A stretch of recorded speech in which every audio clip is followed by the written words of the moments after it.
السلام علیکم ورحمۃ اللہ وبرکاتہ۔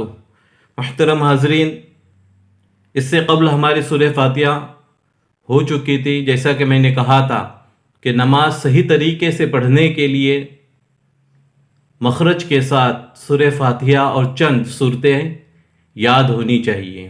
تو سورہ فاتحہ تو ہم نے پڑھ لیے تھے، چلو آئیے آج ہم سورہ اخلاص صحیح طریقے سے مخرج کے ساتھ پڑھنے کی کوشش کرتے ہیں۔ میں آپ لوگوں سے ایک گزارش کروں گا کہ دھیان دیجئے، کوشش کیجئے صحیح طریقے سے پڑھنے کی۔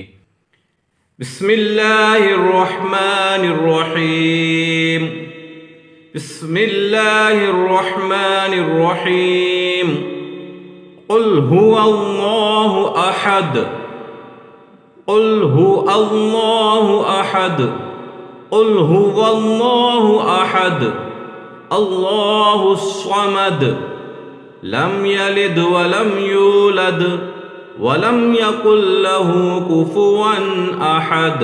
پھر سے ایک بار دھیان دیجیے۔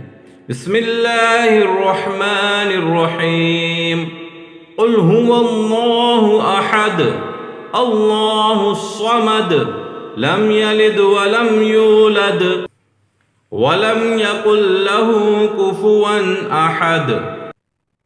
ماشاءاللہ، یہ ہو گیا سورہ اخلاص صحیح طریقے سے پڑھنے کا طریقہ۔